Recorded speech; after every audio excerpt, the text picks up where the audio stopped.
Obrigada, pessoal, pelo acolhimento e carinho de sempre. Boa noite a todos e todas. Boa noite a quem estiver nos acompanhando. Não sei se é transmitido também, né? Falar sobre... Aliás, falar nesse espaço aqui é sempre muito bom, né? Principalmente nesse retorno que a gente estava afastada há tanto tempo, acostumada a vir tantas vezes, e agora a gente está, aos poucos, retomando todas as atividades presenciais, é sempre bom. Eu acho que, depois da pandemia, essa é a primeira sexta-feira que eu já dei aula em outros, na terça, no sábado, palestras, mas acho que na sexta, minha retomada é hoje, na turma de sexta. Então, eu estou muito feliz de poder estar aqui nesse espaço. O meu agradecimento a toda a equipe do Básico, que é uma equipe extremamente dedicada, carinhosa. Não tratam bem só vocês, não. Elas tratam os palestrantes, os facilitadores, melhor dizendo, também muito bem. Uma equipe muito comprometida. E agradecer a vocês por estarem aqui numa sexta-feira à noite, e parabenizar por estarem aqui dispostos, disponíveis, querendo ouvir, querendo aprender, porque esse processo de aprender é um processo contínuo na vida do espírito. E o papel do facilitador é manter esse desejo de aprender, é despertar e manter esse desejo de aprender. Não é de ensinar, mas é de manter o desejo das pessoas, é de trazer questionamentos, é de trazer aprofundamentos e reflexões para que se possa levar uma vida mais consciente, principalmente uma vida mais consciente de ser um espírito imortal. E tudo que se traz aqui nessas aulas, ao longo desses 20 encontros, que vocês esse é o 16º, se eu não me engano, 15º, né? Esse é o 15º encontro, faltam 5 para concluir, é sempre no sentido desse despertar, no sentido de abrir-se para conhecer, para buscar entender, mas não como coisas fechadas. Então, eu nunca trago, e não acho que é o papel do facilitador, da facilitadora, trazer respostas prontas, verdades absolutas. Não, trazer e fomentar exatamente os questionamentos. Eu acho que nós não somos muito ensinados a pensar, a refletir. O processo de ensino, e aí eu estou falando de educação formal, principalmente aqueles que já, digamos assim, igual a mim, os cabelos já começaram a branquear, já dobraram assim, o cabo da Boa Esperança. A nossa educação foi uma educação eminentemente bancária. Hoje já se questiona muito os modelos, as estratégias, né, pedagógicas, já se modificaram, mas ainda é muito forte essa educação bancária, que é o professor e o aluno era o espaço vazio no qual o professor ia, então, depositar o conhecimento. Essa é uma metodologia que não ensina a pensar. E o legado mais importante num processo de educação é ensinar o outro a pensar. É trazer para o outro elementos que o outro desconhecia, para que ele possa agregar aquilo que ele já conhece e aprender a pensar. Ou melhor, eu não vou dizer aprender a pensar, eu vou dizer praticar o pensar, o refletir, o questionar. Então, nunca a minha pretensão não é de trazer verdades, mas de trazer provocações, no sentido dessa reflexão em torno dessas duas leis, lei de trabalho e lei de progresso, que são 2 aspectos que estão no Livro dos Espíritos, para quem quiser se aprofundar mais. Eu construí um roteiro baseado no Livro dos Espíritos, nas perguntas do Livro dos Espíritos, para que possamos, então, refletir a partir das perguntas e das respostas, mas mais do que isso. A minha proposta é que possamos também fazer uma ponte entre o século XIX e o século XXI. Entre 165 anos atrás, acho que é 165, 164 anos atrás, quando foi publicado o Livro dos Espíritos, 17 de abril, se eu não me engano, e o que a gente vê hoje, como é que a gente pode traçar e fazer essa ponte, esse túnel, para trazer e atualizar essas respostas. O primeiro passo é compreender as respostas dadas, contextualizadas naquela época. O segundo passo é analisar as respostas a partir da experiência atual, porque, afinal, somos espíritos, estamos em evolução e estamos aqui agora no século XXI. E coisas que hoje acontecem, coisas que nós temos acesso, conhecimentos que naquela época ainda não tinham sido trazidos à tona, dinâmicas de relações que naquela época eram completamente diferentes. Então, se nós estamos vivendo aqui e agora, como traduzir para essas questões? Como analisar essas grandes questões vividas pelo Espírito no século XXI a partir desse conhecimento? Então, primeiro, consolidar o conhecimento daquilo que foi dito àquela época e, em seguida, com essa consolidação, trazermos aquilo que é de conhecimento já dessa época, conhecimento das diversas áreas, né, da economia, da política, das ciências sociais, da filosofia, trazer, e a nossa experiência. Então, esses são os elementos para uma reflexão. Eu preciso conhecer o que já foi pensado, eu preciso conhecer o que está sendo, e eu preciso fazer depois a liga disso com a minha própria experiência, construir a minha interpretação a partir desses elementos. Então, essa é a nossa proposta da noite de hoje. Então, vamos lá ao Livro dos Espíritos. Cadê aqui? Já está. Bom, primeiro, eu gosto muito dessa definição de trabalho de Aranha. Ele diz que o trabalho é a ação transformadora, está aí do homem, porque eu, quando copio uma fala de alguém, eu copio ipsiliter o que a pessoa disse. Mas eu não costumo dizer dessa forma. Eu digo o ser humano, porque é uma forma da gente desconstruir o machismo estrutural, usando o ser humano para se referir à humanidade, não o homem. Porque isso, de qualquer maneira, reforça uma visão unilateralizada da sociedade, na qual existe uma supremacia masculina, que, na verdade, é forjada na violência, no atraso moral e não em termos a priori. Não existe diferenças em termos de inteligências ou de capacidades, mas como o mundo foi constituído a partir da força bruta, nós ficamos em desvantagem, porque a força bruta, né? Mas hoje isso não cabe mais, porque ninguém precisa mais usar força bruta para as coisas, né? As coisas, a tecnologia, as descobertas estão aí para essa questão física ficar em segundo plano. Então, mas como ele colocou dessa forma, eu vou ler dessa forma, mas eu sempre gosto de fazer a ressalva. Então, a ação transformadora do ser humano sobre a natureza modifica também a maneira de pensar, agir e sentir, de modo que nunca permanecemos os mesmos ao fim de uma atividade, qualquer que seja ela. É nesse sentido que dizemos que, pelo trabalho, o ser humano se autoproduz ao mesmo tempo em que produz a própria cultura.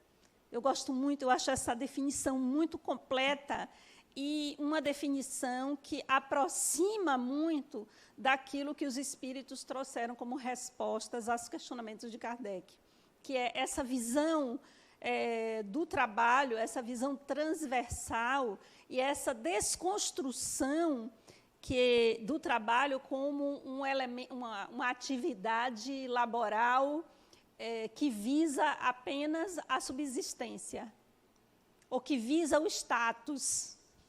O trabalho, além de ser muito mais do que a nossa vida laboral, profissional, a nossa atividade profissional, qualquer atividade humana é trabalho, a gente também desconstrói, né, o nosso conceito de trabalho, a nossa percepção e o nosso entendimento sobre trabalho. Isso é uma coisa importante para a reflexão, que é a desconstrução, porque quando a gente pensa a nossa sociedade, o trabalho está num lugar muito elevado e, às vezes, engessado.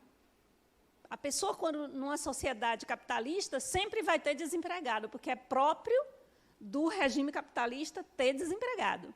É próprio. Não existe capitalismo sem exército de reserva para que os salários possam estar sempre mais controlados, não é?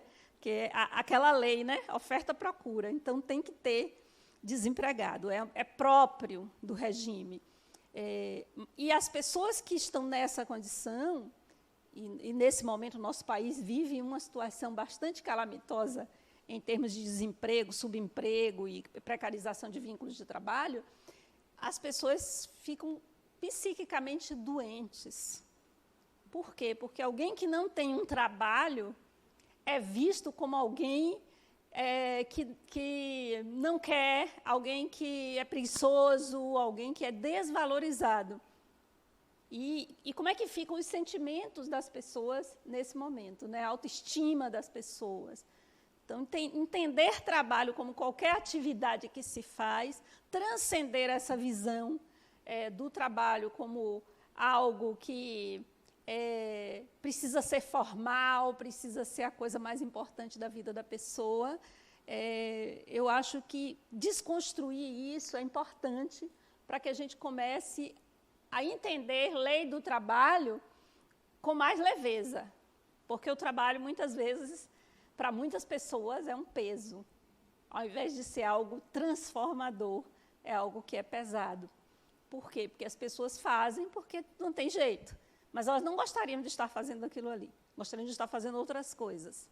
E isso é muito interessante. Eu acho que é um ponto, eu não vou me aprofundar nisso, mas é um ponto que deveria ser bastante discutido por aqueles que são estudiosos, né, da vida laboral. Eu não sou uma estudiosa do trabalho, mas eu sei que existem pessoas que se dedicam a estudos e pesquisas dessa área, mas eu acho que é algo... Por que nós não podemos trabalhar naquilo que nos traz felicidade? Porque tem tanta gente infeliz no trabalho porque está fazendo o que não gostaria de fazer.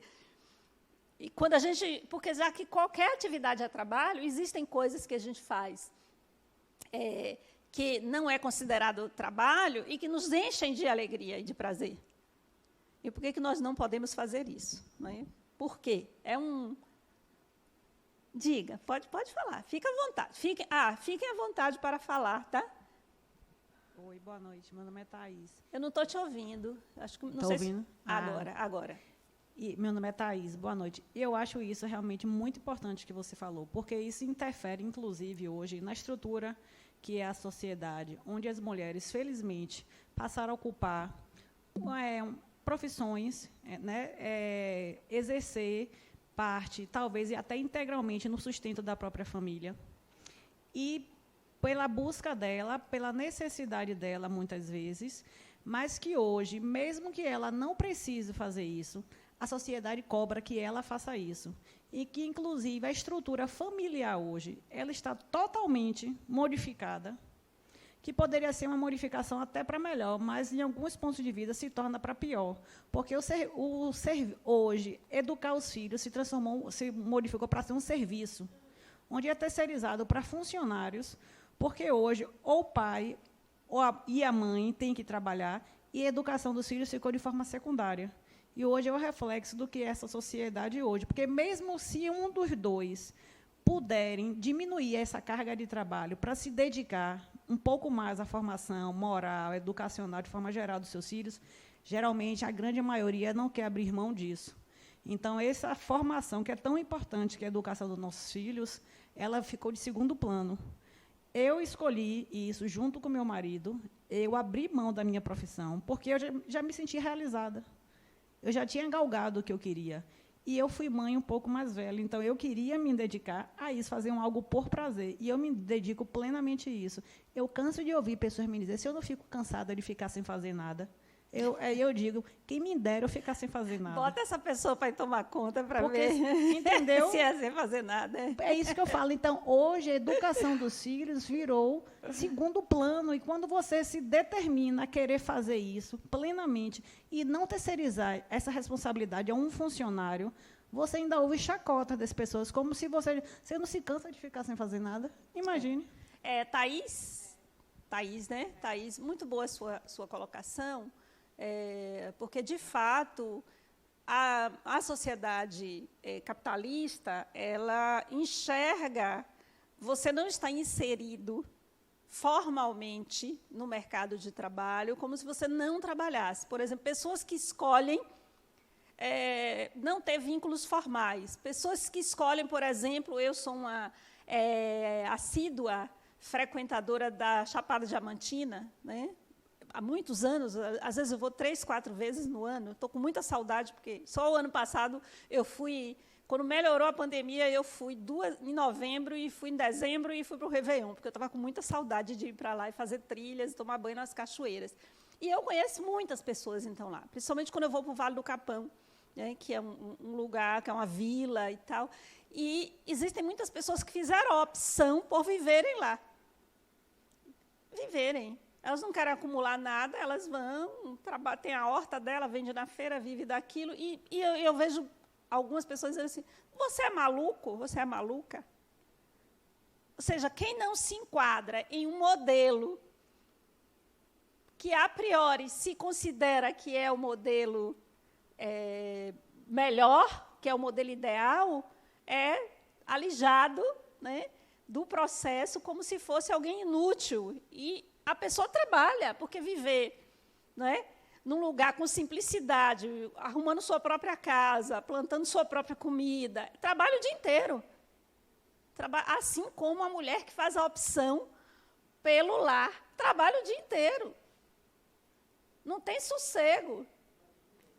Na pandemia, eu fiquei de home office em casa, foi desespero, porque eu liberei minha secretária, fiquei pagando o salário dela e ela ficando em casa, porque eu não queria que ela pegasse transporte, pelo risco dela e nosso. Então, ela ficou durante quase um ano recebendo salário, sem ir lá em casa, e a moça da faxina era eu, entendeu? Então, eu, o marido e o filho, e minha filha, que foi para lá com o marido, e o meu neto também, ficou todo mundo embolado, né, junto, misturado, e nunca para de ter prato para lavar. Eu não sei o que é que acontece. Parece uma perturbação.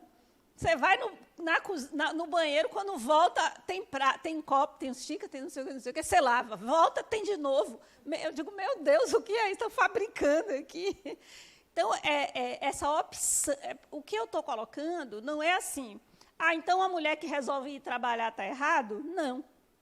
A que resolve ficar em casa está errado? Também não. O que eu estou trazendo para a reflexão, não dizendo que é o certo, é que seria muito bom se cada um pudesse escolher de acordo com as suas aptidões, de acordo com os seus desejos, de acordo com aquilo que lhe faz feliz, aquilo que fica bem.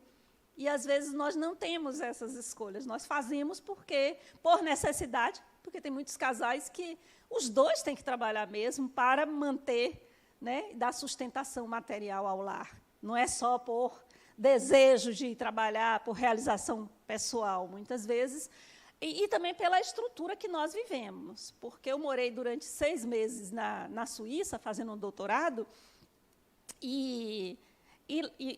lá, as políticas públicas de lá permitem que o casal, que lá quase não tem empregada doméstica, né, só os milionários é que tem. As pessoas, classe média aqui, que todo mundo tem, lá não tem como, porque é um serviço caro. E o que acontece? Os casais, eles reduzem a jornada de trabalho, e isso é permitido. Eu acho que a gente tem que pensar soluções, né, para que possa conciliar o trabalho, a necessidade de subsistência ou de realização pessoal, de autonomia financeira, e os cuidados para quem resolve ter filhos, os cuidados com os filhos. Então, eles reduzem. Ou um sai do trabalho e o outro não, ou eles reduzem o contrato. Eles falam, estou trabalhando 50%, ou seja, só meio período. Aí um trabalha meio período, o outro meio, e ficam com as crianças. E, aos 3 anos, as crianças podem ir para as escolas turno integral.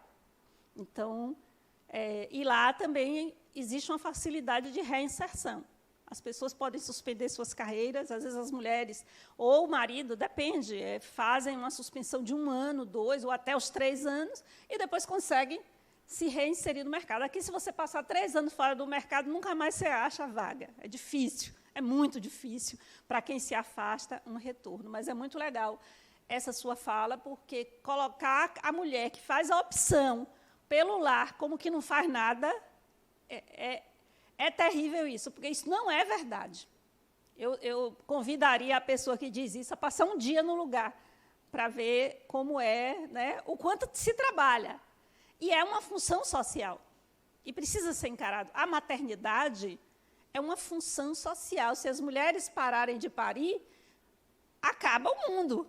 Então, ainda não inventaram outro jeito, né, de fazer isso. Então, a maternidade precisa ser, para além da realização, do sonho de maternidade, todo esse glamour que colocam em relação à maternidade, a maternidade precisa ser percebida também como uma função social, que precisa ser respeitada, né? Então, dar uma licença, por exemplo, a uma mulher de 1 ano, deveria ser algo que não deveria ser questionado, mas é questionado. Se a gente for propor uma licença de 1 ano, é um grito. Por isso que não emprego mulher. Sim, mas é uma função social, meu filho. Né? Você teve uma mãe que precisou abrir mão, muitas vezes, da sua próprio desejo de realização para poder você existir. Então, é uma função social importante. Existem alguns países, em especial a China. Eu estive lá em 2014 e, conversando com o guia do grupo que eu estava, ele estava falando sobre as previsões sombrias da China de não ter mão de obra no futuro, porque eles têm pouquíssimas crianças. Por quê? Porque as mulheres não querem casar, e as que casam não querem filhos, quando tem um só, e olhe lá. Então, eles estão com dificuldade devido a reflexo do controle de natalidade rígido que o Partido Comunista, quando assumiu, eles impuseram um controle muito rígido de natalidade por conta da explosão demográfica. A longevidade dos chineses é muito grande, né? 82 anos é a expectativa de vida. Eles são super populosos. Lá eu fui visitar algumas cidades e eu disse assim, como é uma cidade pequena aqui? Uma cidade pequena aqui tem 1 milhão de habitantes. Uma cidade pequena na China tem 1 milhão de habitantes. Xangai tem 30 milhões de habitantes. 30 milhões de habitantes. A gente fica besta com São Paulo, né, que acho que tem 11 ou 12, eu não sei exatamente, que é a população da Bahia toda, 11 milhões de habitantes, e eles simplesmente 30 milhões. E cidade pequena lá, 1 milhão. A gente teve que se deslocar lá de uma cidade para outra de avião, porque é muito longe tudo, né? A China é o 3º maior país do planeta, né? Então, uma superpopulação. Então, o controle. Então, a maternidade é uma função social.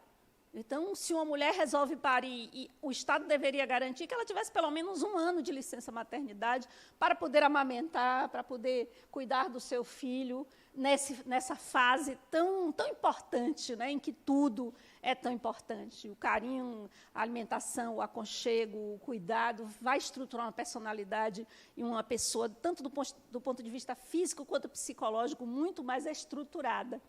Mas isso, se for dito, o pessoal aí das empresas vai jogar a pedra na minha cabeça. Mas é o que eu penso, tá? Não estou dizendo que está certo, é o que eu penso. Então, eu acho que políticas públicas que protegessem a maternidade seriam bem-vindas. Mas veja como passa por essa desconstrução do que é trabalho. Porque, quando falo em trabalho, eu só penso em lugar, ponto, bater o cartão. Nem é bater mais, hoje é botar o dedo, né, a maioria. Uma carteira assinada. A arte, por exemplo. Os artistas são olhados como, né, de viés, assim, como... E a gente não valoriza, porque acha que a pessoa ficar pintando, que a pessoa ficar esculpindo, não é um trabalho. E que trabalho importante a arte tem? Ai de nós, se não fosse a arte durante esse período de isolamento social. A arte e a tecnologia nos salvaram, ou pelo menos minimizaram as patologias psíquicas, porque tem um bocado de sequela de patologia psíquica desse período, tá? Muita coisa, muita. Quem está dizendo que ficou bem é porque não entendeu ou nem está se percebendo, mas saiu todo mundo sequelado em algum nível desse processo todo, né? Então, é isso. Só no primeiro slide eu já falei para caramba. Eu tenho que ir até 9h10, não é isso? Tá. Vamos ver se eu consigo. Então, o ser humano primitivo e o trabalho. O trabalho do ser humano primitivo era caçar, pescar, colher frutos para prover seu alimento e do grupo ao qual pertencia. Tinham como deuses os elementos da natureza, evoluíram, ganharam maturidade organizacional, a sociedade tornou-se composta de patrões e servos. Aí eu fiz em um slide só alguns séculos de história da humanidade, desde do ser humano caçador-coletor, né, passando por todo o processo de evolução, inclusive de estruturas orgânicas, porque foram vários protótipos humanos até chegar no Homo sapiens, que apareceram e desapareceram, e passando pelas cidades, pelas aldeias, passando pelos grupamentos, pequenos grupamentos, até chegar nas aldeias e nas cidades e estados. Então, estado. Nós passamos de grupamentos de 18, 20 indivíduos, bandos de 18, 20 indivíduos caçadores-coletores, a cidade-estado de 30 mil habitantes, ou de 10 mil habitantes. Na época já da Idade Antiga, as cidades-estado tinham já 10 mil habitantes. E o que é que proporcionou isso? O que é que proporcionou esse boom populacional dos seres humanos? Uma descoberta importantíssima que tem tudo a ver com o tema de hoje, que é trabalho e progresso também. Mas progresso eu vou falar depois. A descoberta da agricultura. E dizem os historiadores da evolução humana que quem descobriu a agricultura foram as mulheres, né, através da observação das sementes que, jogadas na terra, germinavam, né, e produziam de novo. E, a partir dessa observação e da inteligência humana, então, se veio primeiro a agricultura, depois a pecuária, os seres humanos deixaram de ser nômades, se fixaram em um território. A partir dessa fixação e também da disponibilidade de alimentos, sobrou tempo para pensar. Porque ficávamos o tempo inteiro ocupados com a alimentação, e aí, daqui a pouco, tinha comida e tinha a estrutura. Então, essa alimentação foi muito importante para a longevidade. Com essa longevidade, a população cresceu, de seres humanos, nos multiplicamos, e com essa multiplicação veio a necessidade de organização social. A partir daí nasceram os reis, os xamãs, as pessoas que curavam, enfim, a sociedade começou a se organizar a partir de suas necessidades e ganhou uma complexidade, porque deve ter sido difícil organizar um monte de gente vivendo junto. A gente vive em família, dentro de casa já é problema. Imagina, né, fazer essa gestão de tantas pessoas vivendo juntas. E aí toda essa organização social foi ganhando complexidade. A gente foi aumentando a população, fazendo mais descobertas, aumentando a nossa expectativa de vida, vivendo mais e, portanto, aumentando a população e complexificando as relações até chegar no que a gente tem hoje. Então, a agricultura, o trabalho.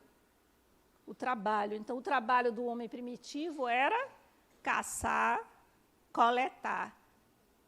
Na Idade Antiga e depois da Idade Média, os trabalhos começam, então, a se diferenciar. Os trabalhos começam a ganhar especificidades e habilidades também. Aí, também, nesse período da descoberta da agricultura, começam as guerras. Eu imagino que deve ter sido assim. Eu plantei com o meu grupo, você plantou com o seu lá. Veio uma praga de gafanhoto, comeu o seu todo. Você estava com fome, você veio cá, no meu, que não teve praga de gafanhoto, querer levar. E aí não deu mais certo, né? Porque quem plantou queria colher, não queria dividir. E aí, e os reis que era o mais forte, porque a imposição veio primeiro pela força. Então, inicialmente o mais forte, mas depois o mais forte perdeu lugar para o mais inteligente. O mais inteligente. Mas, inicialmente, o que comandava o bando, né, era o mais forte, que era a força bruta. Mas depois a gente foi desenvolvendo instrumentos, coisas, e aí o mais inteligente, então, foi ganhando o espaço. Bom, com esse preâmbulo, eu quero trazer algumas reflexões que estão lá no Livro dos Espíritos sobre necessidade de trabalho. Então, eu vou lançar as perguntas, vocês vão responder, e depois a gente vai comparar com o que os Espíritos responderam, para ver se vocês estão dentro ou não, ver se estão estudando direitinho. Todo mundo aqui leu o capítulo Lei do Trabalho, leu o livro Conhecendo o Espiritismo, leu o Livro dos Espíritos, capítulo Lei do Trabalho. Quem leu? Pronto, temos um ali, venha sentar aqui para você responder. Se entregou, agora já foi. Vamos lá, brincadeira, não é só para ele responder, não. Ó, vamos fazer assim, vamos fazer a seguinte, vamos fazer um combinado. Não vamos ter compromisso com certo ou errado da resposta. Vamos ler a pergunta, e se você tiver alguma coisa a dizer a respeito daquela pergunta, independente se está certo ou se está errado, você fala, ó, eu acho que isso, eu acho que é aquilo, e a gente faz esse combinado. Não se preocupem, tá bom? Então, vamos lá. Primeira pergunta. Pergunta 674, Livro dos Espíritos, capítulo Lei do Trabalho, sobre necessidade do trabalho. A necessidade do trabalho é uma lei natural? Quem acha que é, quem acha que não é, por quê? Quem quer dizer alguma coisa sobre essa pergunta? Pode passar o microfone para quem quiser dizer alguma coisa sobre isso. Quem quer falar? Ele, eu sei. Deixa eu ver.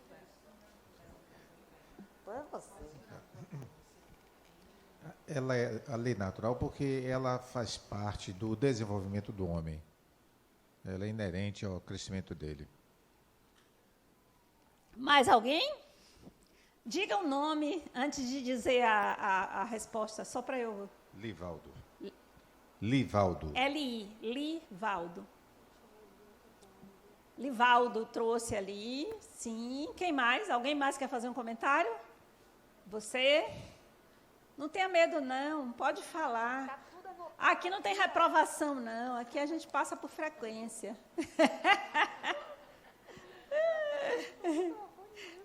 Ok, vamos lá ver o que é que os espíritos responderam para Kardec.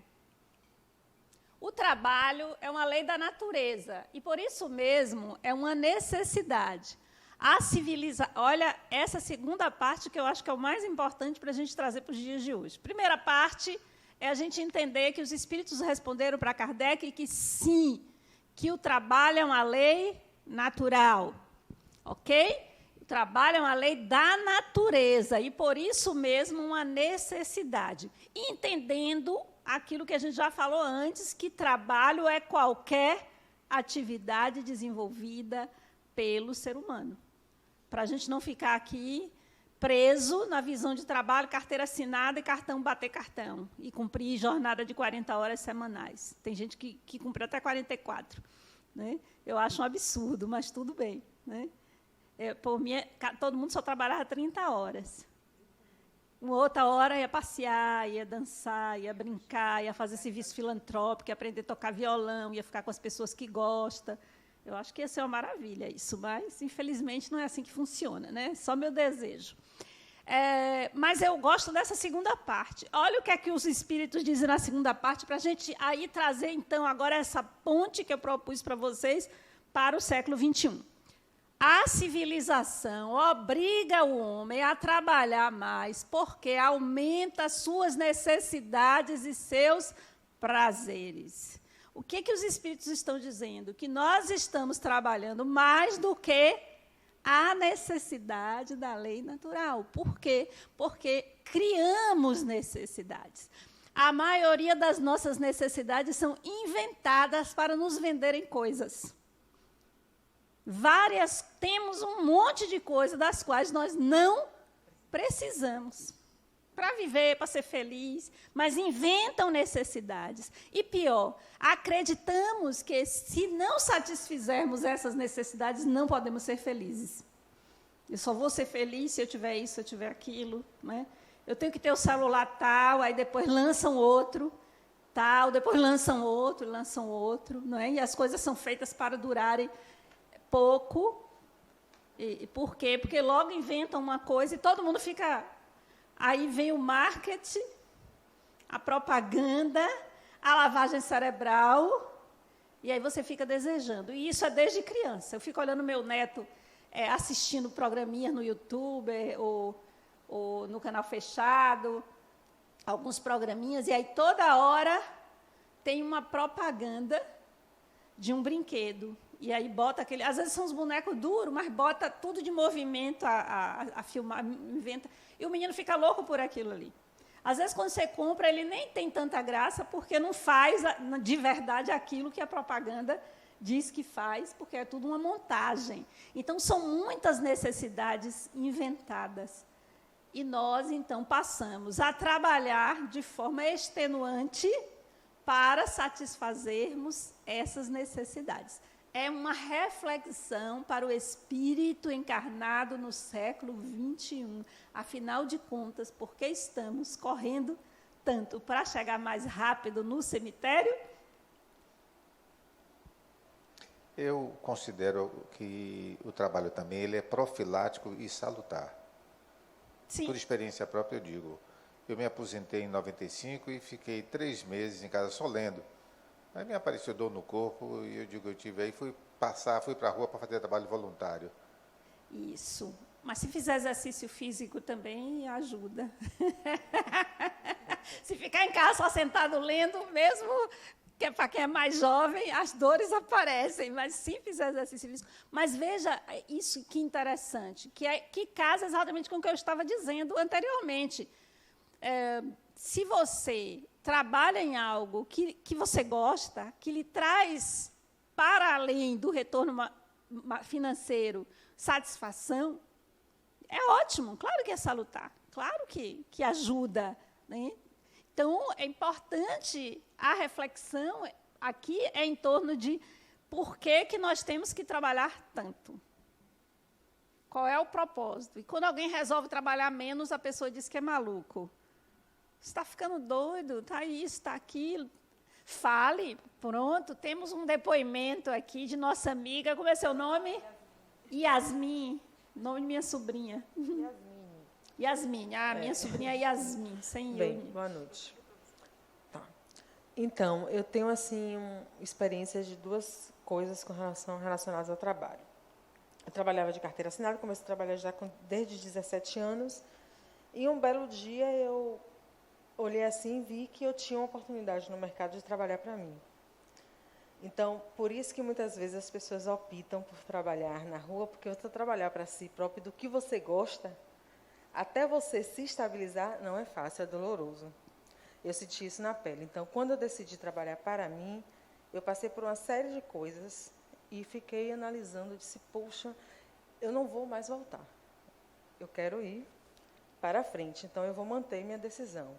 Passei por uma série de coisas, entrei de cabeça novamente no espiritismo, porque é uma base que eu tive desde criança, mas eu deixei de frequentar e comecei a frequentar. Então, aquele tempo vago que eu tinha, eu comecei a frequentar o Centro Espírita Bezerra de Menezes, comecei a participar de grupos terapêuticos que ele tem lá, comecei a participar de reuniões, e uma pessoa de lá, que fazia um trabalho de coaching, ela disse que naquele momento, de um depoimento que eu dei assim aleatoriamente, ela disse que enxergou um potencial e me convidou para fazer um trabalho com ela. Então, nesse momento, minha vida se transformou daquele momento em diante. E aí, o que foi que aconteceu? Eu fui melhorando de vida financeiramente e minhas necessidades foram aumentando gradativamente.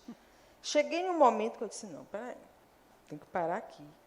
Porque eu estava precisando trabalhar mais para manter aonde eu cheguei. Eu disse, não, então, eu quero manter minha estrutura financeira que eu tenho hoje.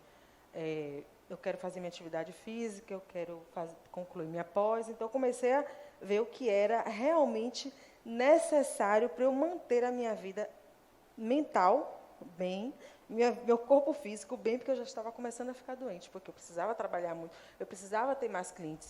Como eu sou contadora, então, eu tinha dias que eu virava à noite. Eu disse, não é isso que eu quero para mim. Então, eu selecionei o que era bom para mim, quais são os clientes que hoje que são bons e eu consigo me manter. E reduzir minha carga horária de trabalho. Perfeito. E diminuir consumismo. Sim. Total. Sim, sim. A gente E precisa... viva bem. E essa é uma reflexão importante quando a gente está falando de trabalho no século XXI, né? Que é o que é que realmente é necessário. Do que eu realmente preciso para ser feliz? O que é importante? Senão a gente fica nesse espiral que é sem fim. Porque a riqueza exige muita riqueza para ser mantida. Se você tem muitos bens, você precisa de muito dinheiro para manter a riqueza, né? Então, não é fácil. Vamos lá, a outra pergunta. Deve-se entender por trabalho apenas as ocupações materiais? Levanta o dedo, pessoal. Estão falando, essa turma está falando tudo de vez, está complicado. Ela falou aí. Fica uma empurrando para a outra. Ela respondeu não, porque o quê? Não? Não, sim, está certo. Não, e o que mais? Só isso? Não, então tá tudo bem. Você vê, olha, é só a gente sentar na cadeira de aluno, a gente fica com o viés de aluno, né? Sem querer, pensando que vai dizer errado, pensando... Gente, aqui é um exercício de reflexão. Lembra que no início, na abertura, eu disse que o principal do facilitador, para mim, o papel principal é motivar as pessoas a pensarem sobre as coisas. Então, tudo que eu estou colocando aqui para vocês é nessa perspectiva de estimular a reflexão. Porque, senão, às vezes, a gente defende coisas que, quando somos questionados de uma maneira mais profunda, perdemos o chão porque não temos argumento, porque estávamos defendendo um conjunto de ideias, mas sem enraizamento, porque não refletimos sobre aquilo. Apenas vamos no bolo que a maioria está dizendo, que as pessoas estão dizendo, ou que a família, ou que a cultura a qual eu estou inserida diz, mas eu não paro para refletir o que eu realmente penso sobre isso. Para pensar, a gente tem que conhecer. Eu tenho que ler coisas, ouvir pessoas, aí depois eu paro, reúno esses conhecimentos e vou pensar a respeito, para ver o que eu realmente penso sobre isso. Então, não tenham preocupação com certo e errado, porque a construção do conhecimento é uma construção de passos certos e incertos. A ciência, ela se faz assim. Quando a gente levanta uma hipótese na academia, eu que fiquei em academia há muitos anos, que foi graduação, especialização, mestrado, doutorado, eu ainda estou querendo fazer um pós-doutorado agora, que me aposentei, sou colega dele aqui, me aposentei em dezembro de 2020, 30 anos de Secretaria de Saúde, ainda ficaram um ano me segurando por causa da Covid, e eu ainda disse, se eu morrer, eu venho obsidiar todo mundo, porque já era para eu estar aposentada e eu estava na linha de frente da Covid, né, trabalhando, porque eu trabalho com epidemiologia, então eu trabalho... Fiquei um ano, que foi suspenso tudo, licença, aposentadoria, todo mundo da saúde, ninguém podia sair para nada, gente, e não podia ficar em casa, a gente estava indo trabalhar todos os dias, quando a gente nem sabia direito como se proteger, né? Perdemos 2 colegas, inclusive, nesse processo aí. Então, a gente... e agora eu esqueci o que eu estava falando. Ai, meu Deus, é a idade, viu? Mas o que eu estava dizendo era que não existem respostas certas ou erradas. A construção do conhecimento na academia é assim que a gente faz. A gente desenha uma hipótese de estudo. Então, a hipótese do meu estudo de doutorado era o impacto da urbanização das endemias na saúde pública. Mas isso é uma hipótese. Eu fui levantar dados para provar que tinha impacto. E qual era esse impacto? A minha hipótese poderia estar errada e não tem impacto nenhum. Mas, ainda assim, o meu estudo ia ter um grande valor. Por quê? Porque eu fui por um caminho que outros já podiam citar e dizer, não, não tem, e já construir de uma outra forma. Ou tem, como eu provei que tinha.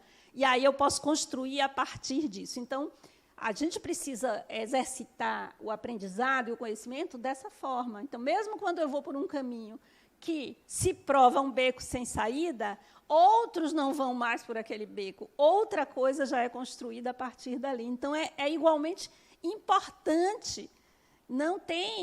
A gente não tem que acertar. O errar também é importante. Aprender com os erros é extremamente valioso. Eu não sei quando vocês estudavam, na hora que fazia a prova, a gente saía da prova sempre sabendo mais do que o que entrou. Se a gente pudesse, a gente voltava para fazer de novo. Principalmente com as questões que a gente errava. A gente botava a mão na cabeça, assim, e aí aprendia mais. Então, uma das funções da prova é essa, não é só tirar nota, né? Ensinar a pensar. Então, vamos lá. Não, o espírito também trabalha como o corpo. Toda ocupação útil é um trabalho. Então, ocupações que não são necessariamente materiais, mas que são ocupações subjetivas, elas também, isso também é um trabalho. Quando eu estou entrevistando uma pessoa, quando eu estou dando um passe, quando eu estou fazendo qualquer coisa que exija o pensar, o refletir, ou seja, o ócio criativo. Tem até um livro, eu acho, com esse título, não é? Sobre o ócio. E aí a gente cai de novo na questão anterior. Quando a gente trabalha em excesso, a gente não tem tempo de criar. E a criatividade é uma tarefa de extrema importância para manter a saúde mental. Se eu trabalho horas e horas seguidas, eu fico exausta e eu não tenho tempo para pensar. E os seres humanos evoluíram a partir de quê? Da disponibilidade para pensar. Lembra o que eu disse no início? Descobriu a agricultura, não precisava ficar o tempo inteiro correndo atrás de comida, ficou com tempo, e esse tempo foi usado para pensar. Então, nós precisamos criar os nossos tempos de parar para a reflexão, senão a gente fica nessa loucura, sem tempo de fazer reflexão nenhuma. Então, todo o trabalho é útil. Vamos lá, sobre o repouso, essa é boa, para a gente falar sobre a reforma da Previdência.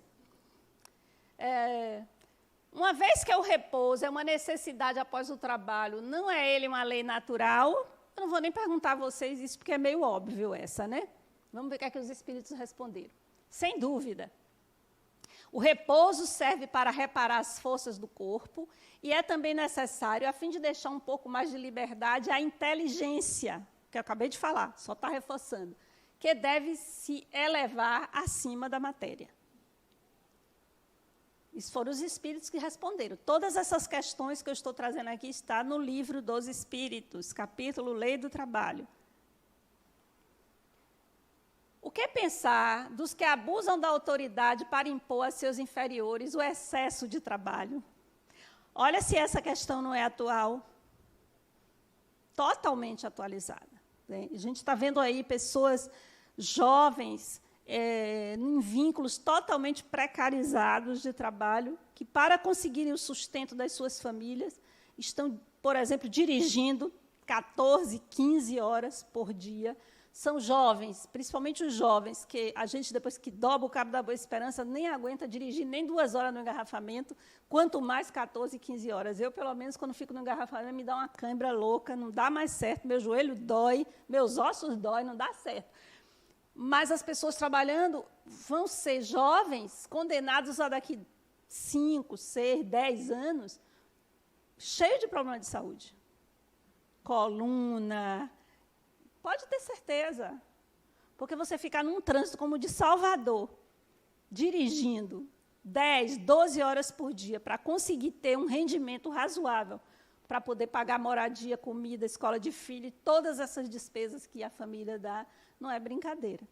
Então, e os vínculos precarizados né, depois da reforma da CLT, precarizou ainda mais e faz com que as pessoas se submetam, então, a jornadas excessivas de trabalho. Inclusive, isso às vezes é até valorizado, ou hipervalorizado, jornadas excessivas de trabalho, e está aí o que os espíritos dizem para quem faz isso. É uma das piores ações. Todo aquele que tem o poder de dirigir é responsável pelo excesso de trabalho que impõe aos seus subordinados, porque transgride a lei de Deus. Então, quem está a favor aí desses vínculos precarizados, de horas e horas de trabalho, achando isso bonito, que lindo, é guerreiro. Não, isso não é ser guerreiro, não. Isso é subvida, né? Isso é totalmente contrário àquilo que os espíritos trouxeram como a lei do trabalho. Você tem que trabalhar, é uma lei natural, é importante, faz bem para a saúde, faz, mas o excesso, certamente que não faz nada bem. Vamos lá. Mas ainda sobre repouso. O homem tem direito ao repouso em sua velhice. Olha a reforma da Previdência aí agora aparecendo. Eu estou só fazendo a ponte com o nosso século XXI, tá, gente? Para ver como a gente pode fazer isso. O homem tem, certamente, né? Vamos ver o que é que os espíritos respondem. Sim, pois está obrigado ao trabalho apenas na proporção de suas forças. E aí vem uma que é uma pérola, que é essa aqui. Que recursos utilizará o idoso que tem necessidade de trabalhar para viver e que não tem condições? Parecido com o nosso país, né? Quantos idosos se aposentam e não têm condição de se manter com aquela aposentadoria? Porque a aposentadoria, meu amigo Livaldo, aqui sabe como é que é. A gente ganhava X, aí ganha X dividido por 2 quando se aposenta, né? Cortaram um bocado de coisa minha. Produtividade, não sei o que, não sei o que, não sei o que. Embora eu não tenha pegado a reforma, porque eu sou Previdência Municipal, eu não peguei reforma, então eu me aposentei com meu salário integral, mas tinham vários penduricalhos que foram todos embora. Entendeu? Então, a gente tem que reorganizar a vida para viver a partir do que você se organizou e conseguiu ter, e é isso aqui mesmo. Ninguém vai ficar mais rico depois de velho, não. Esqueça isso. Tá? Esqueça, corra atrás disso, não, que você vai se cansar, ficar estressado, vai aparecer mais rugas. É isso aí, vamos viver com isso aí, vamos ser felizes. Então, olha o que é que os espíritos respondem, que coisa mais interessante para a gente refletir, né, sobre isso.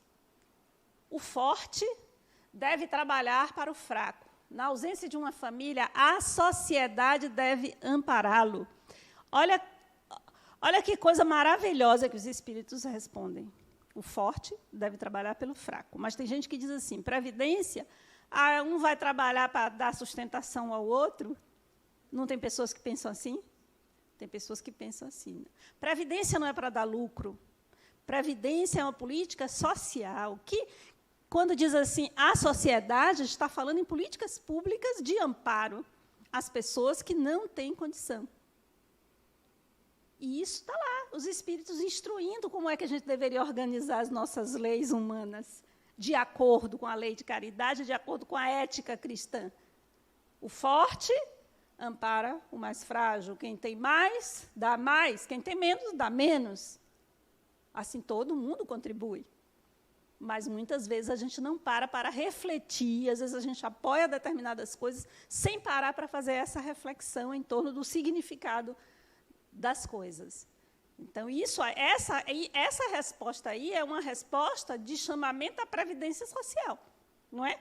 Para quem entende de previdência, eu entendo pouquíssimo, mas eu sou curiosa. Então, mas isso aí é previdência. A pessoa envelhece, ela precisa ser amparada. Não existe nada mais triste do que uma velhice no desamparo. Porque uma criança desamparada é triste, muito triste, mas muitas coisas podem acontecer ainda na vida daquela criança. Mas um idoso desamparado é muito complicado, porque a pessoa não tem mais forças para lutar. Quando você é jovem, você tem, né? Então, é muito triste. Uma sociedade que não ampara os seus idosos, não respeita, não ampara os idosos. E o Brasil era um país que era considerado, na época que eu era estudante, o Brasil é um país jovem, não mais, viu? Não mais. Nós conseguimos avançar na nossa esperança de vida, né? Hoje, acho que está 72 anos a expectativa de vida ao nascer, mas não se tomou providências em relação a como amparar essas pessoas. Então, quem se aposenta, ganha um salário mínimo seco, é muito difícil. Quem não conseguiu... Aí, porque a pessoa devia ter esse programa. Como? Como é que a pessoa vai ganhar salário mínimo para sustentar a família, para comer, morar, pagar energia, transporte, saúde, remédio, e ainda guardar dinheiro? Vocês conseguem fazer esse milagre? Me diga aí. A gente ganha mais do que isso e não consegue, porque a gente ganha mais, nossas despesas também aumentam. Então, como a pessoa vai? Então, a sociedade é que precisa amparar essas pessoas ao final do seu tempo, de sua jornada de trabalho. Qual a relação entre trabalho e evolução espiritual? Aí está meio óbvio, por tudo que a gente já conversou até agora, né? Eu fui boazinha com vocês. Eu devia ter botado umas perguntas. A evolução se processa pelo trabalho que o ser humano exerce durante suas sucessivas encarnações, as quais lhe acrescentam experiências importantes para a aquisição do conhecimento das leis de Deus. Então, o trabalho é um dos instrumentos para a evolução espiritual. O trabalho nessa perspectiva ampliada, não sendo apenas o trabalho laboral, técnico, mas o trabalho como tudo que a gente faz. Todas as experiências, então, são experiências que nos auxiliam nesse processo de evolução. O trabalho é toda atividade útil e, através dele, o ser humano realiza seu crescimento espiritual. Além de se constituir em uma necessidade, o que mais o trabalho pode significar? Vamos ver o que é que os espíritos respondem. Isso aí eu já tirei do livro Conhecendo o Espiritismo, tá? Vocês viram que as anteriores, que estavam lá com aqueles números, foram retiradas do livro dos Espíritos. E essas aqui foram retiradas do livro Conhecendo o Espiritismo, que é o livro que vocês utilizam, não é isso? De Adenauer. É um meio de desenvolver a própria inteligência do ser humano. É também a forma dele participar da obra de Deus. Então, através do trabalho, nós nos tornamos co-criadores. Co-criadores. Nós conseguimos manipular a matéria e criar coisas. O ser humano, nós chamamos tecnicamente a ação antrópica, ou a ação humana mudando paisagens, criando coisas, criando instrumentos, ferramentas, naves espaciais, foguetes. Tudo isso são fruto da inteligência e do trabalho, ou da inteligência associada ao trabalho, sendo nós como co-criadores. Criamos coisas que não estavam aí, não foram criadas por Deus, foram criadas pelos seres humanos. Isabel, uma coisa que eu acho assim que me leva a muita reflexão é o seguinte: hoje nós colocamos os nossos filhos e vemos já também adultos aí já formados, trabalhados, onde a grande maioria da sociedade tem intelecto, tem bons cargos, exercem funções de influência, que poderia até estar colaborando com a formação de forma geral e desenvolvimento de outros seres humanos. E ali na terceira, na pergunta 3, né, na resposta, é um meio de desenvolver a própria inteligência do ser humano e também a forma dele participar da obra de Deus. E eu vejo muita gente com muito intelecto e pouca sabedoria. Sabedoria humana para que possa realmente... Essa pergunta está na frente. Porque hoje eu vejo muita coisa corrompida. Sim. Então, é a necessidade dessa formação humana, pedagógica e moral, para que futuramente esse trabalho realmente possa ser exercido com a responsabilidade e a consciência devida para se chegar a esse objetivo real. Uma hora essa conta vai chegar. Mas, da forma que eu vejo hoje a sociedade, eu vejo muito jogo de influência, jogo de interesse, sobreposição de poderes, e fruta até de muito intelecto que é desvirtuado para real objetivo que ele deveria ser colocado em prática. Tem uma música cantada pela... Não sei se é Diana Pequeno ou se é... esqueci o nome dela. Agora, eu gosto muito dessa cantora. Ela, inclusive, gravou uma música de Renato Russo, que é Ainda que eu falasse a língua dos homens, dos anjos. E tem uma música que diz assim, viver é afinar o instrumento. De dentro para fora... Leila Pinheiro, obrigada. De dentro para fora, de fora para dentro. Então, por mais que exista um esforço na formação das pessoas, dos seres humanos, esse processo ele é uma via de mão dupla. Então, você fornece os instrumentos, ok, vamos olhar para a educação, né, para a formação das pessoas, mas é de dentro para fora e de fora para dentro. Existem pessoas que vão absorver e vão reproduzir aquilo, e existem pessoas que vão ser refratárias, porque nós estamos falando de espíritos em diferentes níveis de evolução. O que acontece é que, muitas vezes, nós queremos um padrão, e esse padrão não existe. Então, às vezes, por questões de atitudes humanas, nós condenamos uma categoria inteira. Em todos os lugares, existem seres humanos em diferentes níveis evolutivos. Existem aqueles que vão aliar ética e inteligência, e existem aqueles que receberam a mesma formação, que estão no mesmo ambiente e que não vão exercer o intelecto, mas não a ética. Então, a gente precisa entender esse processo para que a gente não seja reducionista nas nossas análises sobre as coisas. Por exemplo, vou dar um exemplo bem polêmico aqui, não me joguem pedra. Porque é muito comum aqui no Brasil, e eu sou essa pessoa que não tenho medo de trazer questões polêmicas, não. Adoro falar de questões polêmicas no espiritismo, porque eu acho que a gente tem que falar do que está acontecendo na atualidade, dos debates, das mazelas da sociedade, à luz do espiritismo.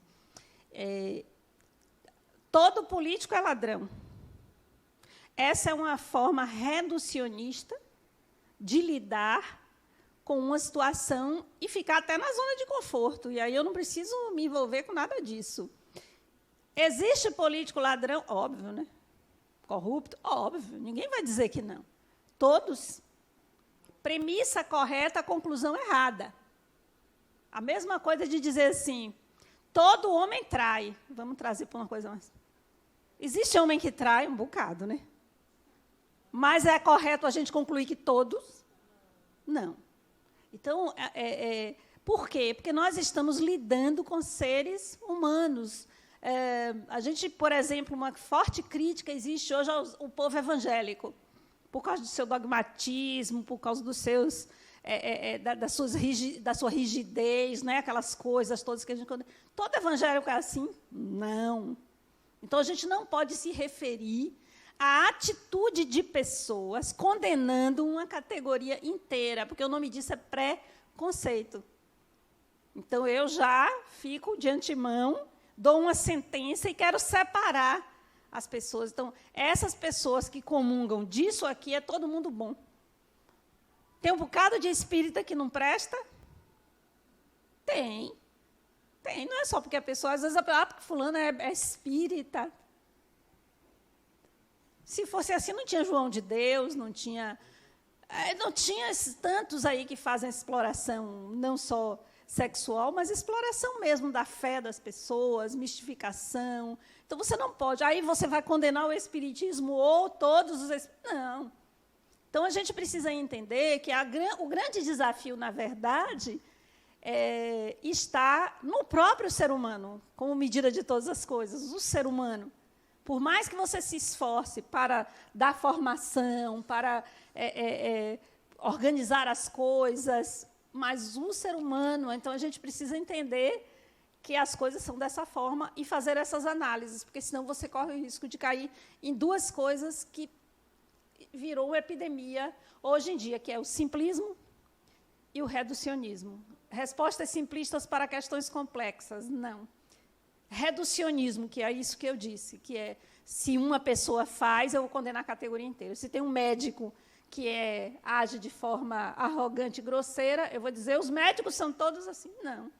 Mas isso não significa que aquele ou aqueles não são. Mas ele estava na frente aqui, viu? Esse é o... você quer uma réplica? Vá.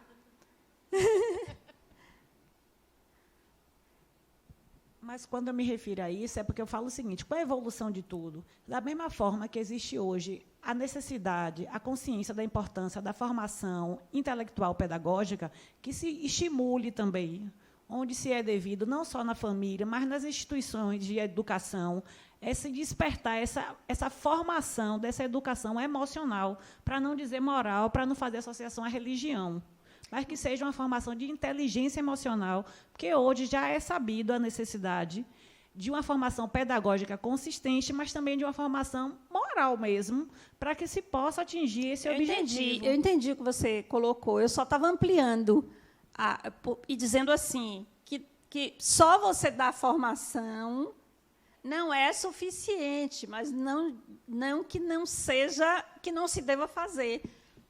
Mas não é suficiente, porque nós estamos lidando com espíritos em diferentes níveis evolutivos. Portanto, existem filhos de pais altamente éticos que dão toda uma formação para os seus filhos e o resultado não sai o que se espera. E o contrário também ocorre.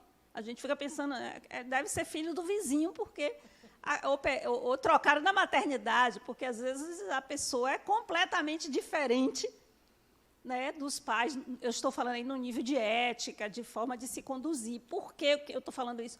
Que é importante a gente entender que não é só a formação, que a gente está lidando com espíritos, e a gente precisa entender isso, porque a gente está no planeta Terra. Porque senão a gente pode se tornar dogmático ou querer soluções finais. Tipo, se fizer isso com todo mundo, vai dar tudo certo. E não dá. O resultado não é esse.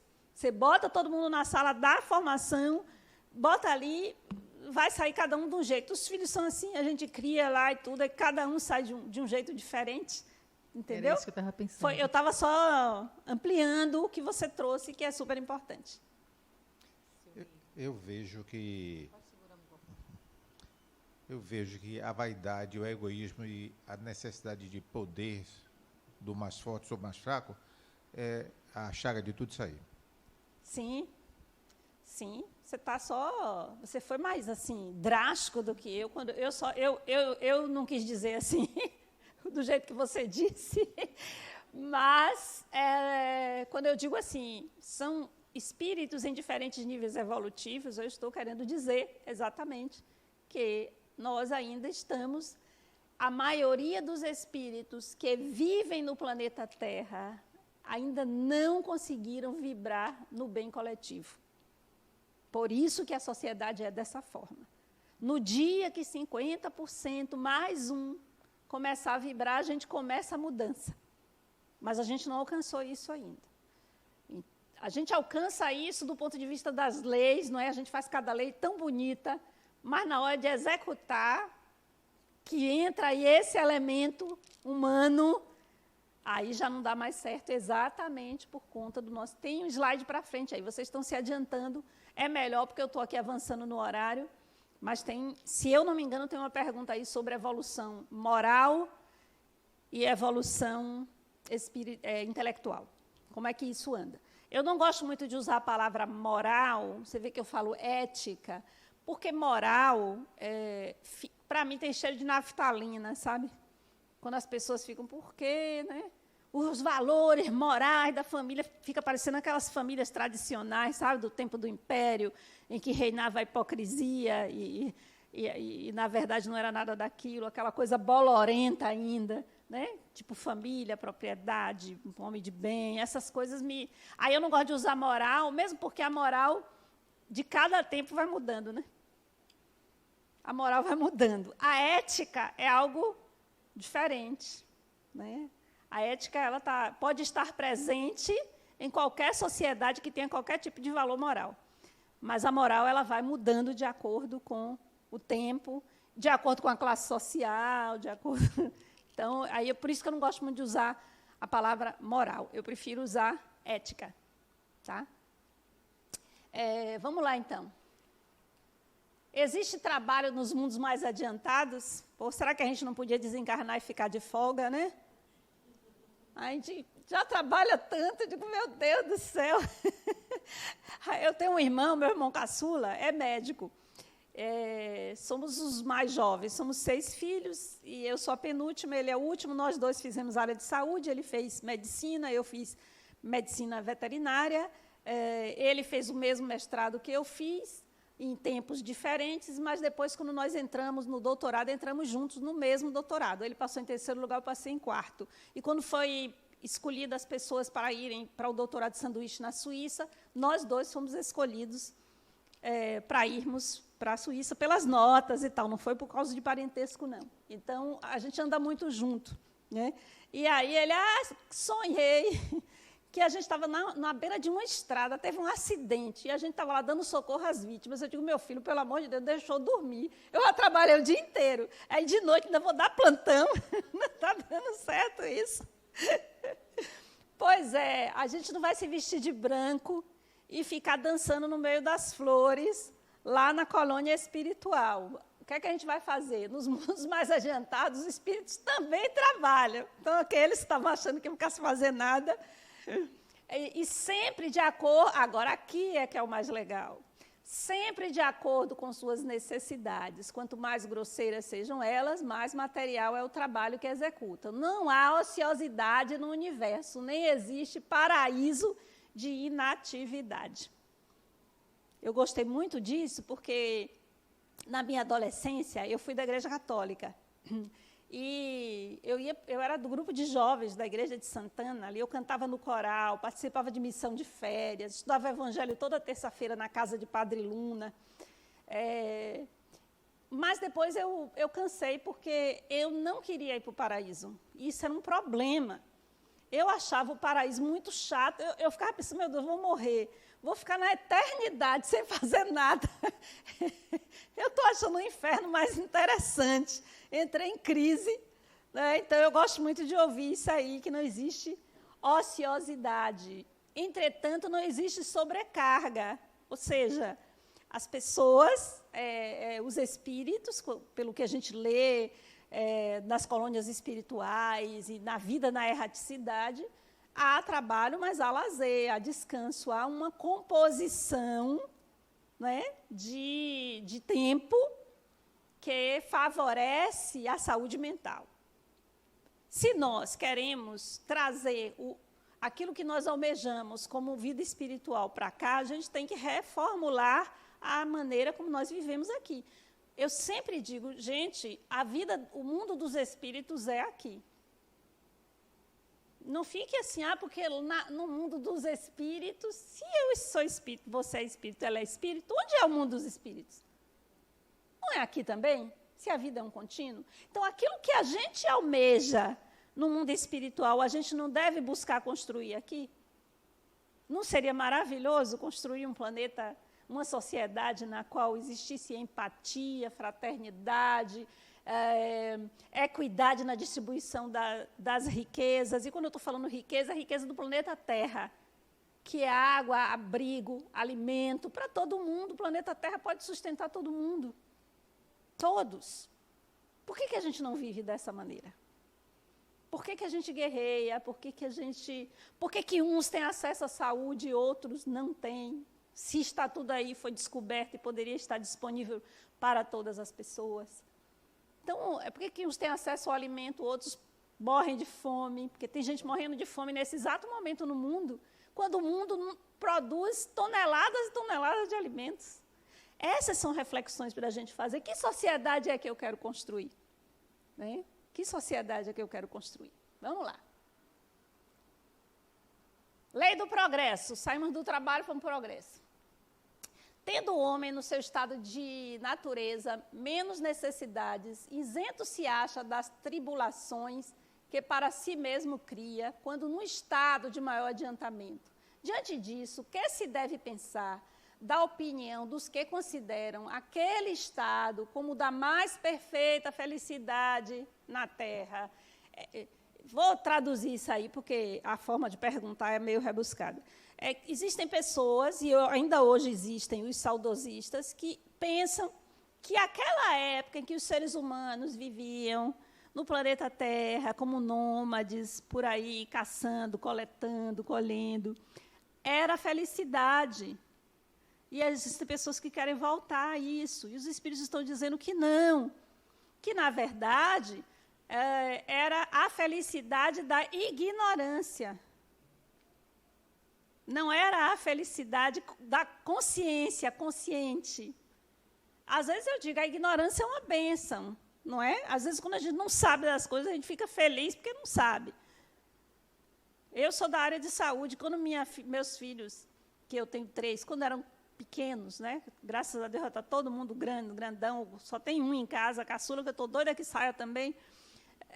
Cara, negócio de filho no entorno, não, tem que procurar viver sua vida. Hoje eu estava estimulando, vai estudar fora, vai fazer um mestrado na Alemanha, vai não sei para onde, e as meninas já casaram, já saíram. Mas tinha uma febre, eu sou da área de saúde. Alguém que não era da área de saúde, uma febre, será que é garganta, ouvido, né? Que as mães pensam, gripe, eu já pensava logo, meningite, estafilococcus, streptococcus, e aí começava, por quê? Porque eu sabia de toda, eu conhecia, mas quem não conhece não vai se estressar tanto, porque não sabe, né? Não sabe os riscos. Então, quem não conhece, fura o dedo, eu penso logo, eita, será que vai dar tétano? A pessoa fura o dedo, vai lavar, botar o mertiolate, nem está pensando em tétano, mas eu penso. Por quê? Porque eu sei. Então, assim, o conhecimento pode ser, a ignorância, desculpe, pode ser uma bênção. Então, é essa felicidade aí que algumas pessoas defendem, os saudosistas, e eu não quero me referir só a essa época, eu quero trazer para o século XXI. Tem pessoas que dizem assim, no meu tempo é que era bom. As crianças respeitavam os pais, bastava o pai ou a mãe olhar que todo mundo saia correndo, porque aquele tempo que era bom, porque, na verdade, a pessoa está com saudade da sua juventude. Porque eu digo sem medo de errar, tinha um bocado de coisa ruim na sua juventude também. Aí você só está lembrando das coisas boas porque você está com saudade. Mas existia um autoritarismo, existia pouca mobilidade das pessoas, as pessoas não tinham muitas escolhas. Se existia a famosa lei da, né, a psicologia infantil, uma palmatória desse tamanho, e não era só os pais, não, na escola a criança apanhava, se fazia bullying com as pessoas e achava que era tudo normal, que era brincadeira, e a pessoa, não, eu tive bullying, eu tive isso, eu tive aquilo, eu estou aqui. Aí você olha, a pessoa toma remédio para dormir, a pessoa é agressiva, a pessoa tem vários problemas e acha que está tudo bem. Aí eu pergunto a essas pessoas, você superou ou você sobreviveu? São coisas muito diferentes, porque a gente pode sobreviver a bullying, a abuso, a piadinhas, a gente sobrevive, mas a gente sobrevive sequelado. Porque ninguém vinha me dizer que quem passou por sofrimentos, discriminação, racismo, que todo homem, mulher, negro e negra nesse país viveram na infância, na adolescência, na pobreza, querendo as coisas, sendo humilhado, e dizer que passou por tudo isso e não ficou sequela, ficou sequela. Agora, você sobreviveu, parabéns, né? Mas vamos reconhecer as sequelas das coisas. Mas existem pessoas que ficam no saudosismo. Não, no meu tempo, o seu tempo é agora. Porque você está vivo agora, encarnado, o seu tempo é esse, aqui e agora. Existiam coisas boas, cada época tem suas coisas boas e suas coisas ruins. Hoje tem coisas boas e coisas ruins. Por quê? Porque nós é que damos a medida das coisas. Ah, porque hoje em dia essa internet fica todo mundo sem conversar. Poxa, ai de nós se não fossem as redes sociais nessa pandemia. Ah, existe a parte ruim? Existe, claro, mas isso não é um problema da coisa em si, é um problema nosso, da forma como nós utilizamos as coisas. Então, vamos deixar de saudosismo e achar que, no meu tempo tudo era maravilhoso. Eu leio várias coisas das pessoas dizendo isso. Porque a gente brincava na rua, porque não tinha violência. Quem disse? Você está vendo a não violência da sua lagoa. Vocês conhecem a história da sapinha na lagoa? A rã na lagoa? A rã fica lá na lagoa. Quando chega a rã que morava no mar e diz para ela, que vivia na lagoa, que o mar era imenso, muito maior do que a lagoa dela, ela chama a outra de mentirosa, porque ela diz que nada é maior do que a sua lagoa. Não é porque não aconteceu com você que não aconteceu, porque você está vendo o mundo a partir da sua lagoa, das suas experiências. Para além da sua lagoa, existem lagos, outras lagoas, rios, mares, que você não conhece. Então, você não pode inferir a sua experiência pessoal para o resto da humanidade, porque você não sabe. Você pode trazer para você. Claro, sempre. Só um minuto. Deixa eu passar aqui logo, porque senão não vai dar tempo. Boa noite. Mas você não acha que você está sendo muito radical quando você fala assim, porque as pessoas que falam no seu tempo, tudo é sequelado hoje? Por exemplo, eu sou canhota. Quando eu estudava, eu era criança, sempre sofri bullying, que não se aplicava ao bullying isso, que eu era uma paranormal, alguma coisa assim, porque eu escrevia com o caderno virado, essas coisas. Mas a mim não afetou nada, entendeu? Eu continuava fazendo isso, apesar de ter ido para psicólogo, sabe, tudo isso, continuava. Eu não acredito que em mim tenha causado algum trauma, entendeu? Difícil de dizer assim, porque isso nunca me incomodou, na verdade, nunca me incomodou. Eu até achava assim que eu era famosa na escola por isso. Porque na época não tinha tantas pessoas que Mas ainda bem que você foi levada ao psicólogo, né? Que bom. Né? Que bom. Que bom que você pode superar por conta do tratamento que você recebeu. É porque eu estou dando, porque existem outras coisas. Outras coisas, é isso. Então, mas como é seu nome? Sueli. Sueli. É exatamente o que eu estava acabando de dizer. É da sua lagoa, é da lagoa do outro. A partir da minha lagoa, eu posso fazer uma análise, mas eu não posso atribuir isso à humanidade. E quando eu digo assim, todo mundo, eu não sei, eu estou dizendo que, em geral, mas devem ter pessoas que conseguem superar, eu acredito. Eu acredito, né? Principalmente quando recebe ajuda psicológica cedo, né? Conseguem superar. Eu não estou dizendo que é impossível, eu só estou dizendo que a maioria das pessoas, e reconhecer isso é importante, não é uma inferioridade. Eu reconhecer os danos psíquicos que o racismo estrutural fez sobre mim, por exemplo, é bom para mim. Por quê? Porque eu vou reconhecer determinadas atitudes e determinadas reações a situações que eu vou compreender de onde vem. E, compreendendo de onde vem, eu vou poder superar. Então, o que eu estou colocando aqui é para a gente não negar as coisas. Porque o racismo estrutural existe. Ele existe e é sofrido para quem sofre, para quem é vítima. É sofrido, deixa danos. Deixa você com... A autoestima fica lá embaixo. Você pode desenvolver complexo de inferioridade, ter dificuldade de falar em público, ter dificuldade de lidar com figuras de autoridade, ter dificuldade numa entrevista de emprego, ter dificuldade em se colocar numa reunião de trabalho. Por quê? Porque tudo aquilo que você vivenciou lhe encolheu e não permitiu que...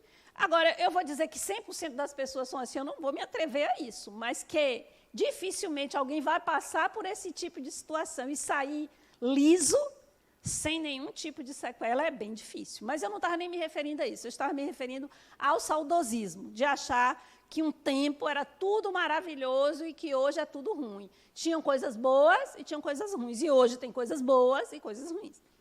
É assim, cada tempo tem seus problemas. E a gente precisa encarar as questões desse tempo, porque é nesse tempo que eu estou agora. Não adianta eu ficar dizendo que antes era assim ou assado. Agora está assim, o que eu vou fazer com esse assim agora?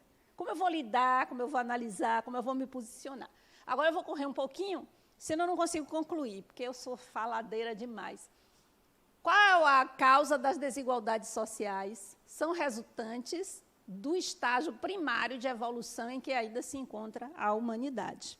Então, não vamos querer explicar desigualdade social por lei de causa e efeito. Não façam isso. As desigualdades sociais são frutos da nossa atitude, e, por isso, para resolvê-los, nós temos que tomar atitudes para resolver. Pode o ser humano retroagir? Não. Né? O ser humano tem que progredir incessantemente. A força para progredir aure-se o homem em si mesmo ou o progresso é apenas fruto de um ensinamento? O homem se desenvolve por si mesmo, naturalmente, mas nem todos progridem simultaneamente. E do mesmo modo, dá-se então que os mais adiantados auxiliem o progresso dos outros por meio do contato social. É isso que os espíritos estão dizendo. Então, a evolução, eu gosto de dizer, se dá por abraços e não por exclusão. Bastante grande é a perversidade do homem. Não parece que, pelo menos do ponto de vista moral, ele, em vez de avançar, caminha aos recuos, o que Thaís estava trazendo, que eu disse, está para frente aí essa coisa. Enganaste. Observa bem o conjunto e verás que o homem se adianta, pois que melhor compreende o que é mal e vai dia a dia reprimindo os abusos. Faz-se mister que o mal chegue ao excesso para tornar compreensível a necessidade do bem e das reformas. Vamos lá. Qual o maior obstáculo ao progresso? Acho que Livaldo respondeu. O orgulho e o egoísmo. Tá?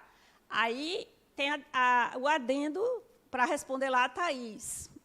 Refiro-me ao progresso moral, porquanto o intelectual se efetua sempre, mas não andam juntos. Então, você pode ter alguém altamente intelectualizado, com um currículo enorme que cabe no carrinho, né, da engenharia, cheio de doutorado, pós-doutorado, mas moralmente, eu digo eticamente, né, bastante atrasado. O progresso fará que todos os povos da Terra se achem um dia reunidos, formando uma só nação. Eu achei essa pergunta tão bonita, né? A gente quer tanto formando uma só nação. E aí os espíritos respondem, uma nação única, não. Seria impossível, visto que da diversidade dos climas se originam costumes e necessidades diferentes que constituem as nacionalidades, tornando indispensáveis sempre leis apropriadas a esses costumes e necessidades. A caridade, porém, desconhece latitudes e não distingue a cor dos homens. Quando, por toda parte, a lei de Deus servir de base à lei humana, os povos praticarão entre si a caridade, como os indivíduos. Então, viverão felizes e em paz, porque nenhum cuidará de causar dano ao seu vizinho, nem de viver às expensas dele.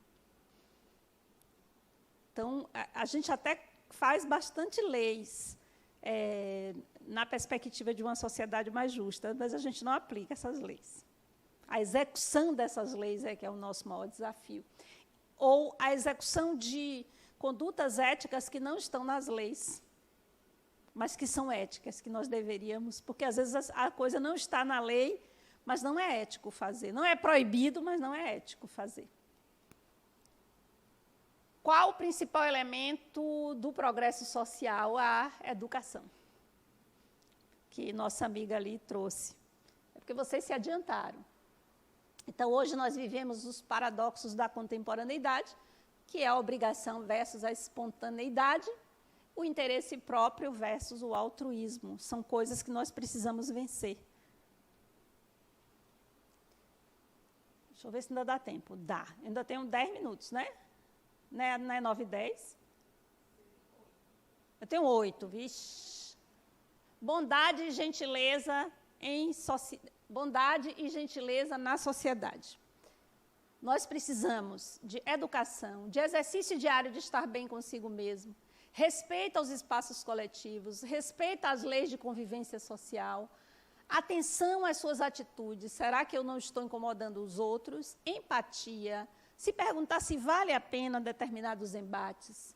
Encontre soluções coletivas. Seja ativo, participe das questões sociais. Preste atenção em quem você vota. Principalmente sorria. Faça pelo menos uma gentileza todos os dias. Participe da vida social. Bondade e gentileza no ambiente de trabalho. O significado simbólico do trabalho para além do labor em si técnico. Exercer a designação pessoal no trabalho, porque a designação pessoal não quer dizer a profissão, é muito maior. A designação pessoal é quem você é. Vencer o egoísmo e a ambição desmedida. Compreender que no ambiente de trabalho você encontra afetos e desafetos do passado. Exercite sempre a sua criatividade. Ter um olhar espiritual para o ambiente de trabalho e para a atuação profissional. Saber compartilhar conhecimentos, ser generoso, generosa, saber encerrar a vida laboral. Encerrar, ou seja, sair de cena. A gente precisa aprender isso e usar o nosso tempo, a nossa energia para outras realizações. Tem gente que não sabe e entra em parafuso. E aqui, para finalizar, vou conseguir. Para finalizar, eu queria falar sobre aquilo que é descrito de como é uma sociedade no nosso lar, tanto em relação ao trabalho quanto em relação ao progresso, que seria uma idealização daquilo que nós podemos almejar e queremos construir para a nossa sociedade. Então, tem algumas coisas importantes. A ascensão aos postos de poder acontecem a partir de conquistas morais. São 6 ministérios: regeneração, auxílio, comunicação, esclarecimento, elevação e união divina. Não há divisão de classes. Não há divisão de classes. A hierarquia é sustentada pelos princípios do serviço e amor. Está proibido falar em agradecimentos. As pessoas lá também têm um pacto de só pensar no bem para lá permanecer. A autoridade se faz presente de forma clara, embora amorosa. Nas relações sociais prevalecem o respeito, a generosidade e a verdade. Ainda sobre as relações sociais, prevalece o amai-vos uns aos outros e a caridade como dever, se manifestando na prática como conversação amiga, gesto afetuoso, bondade recíproca, confiança mútua, compreensão e interesse fraternal. É o amor ao bem que os espíritos falam no Livro dos Espíritos, a marca do planeta de regeneração. Obrigada.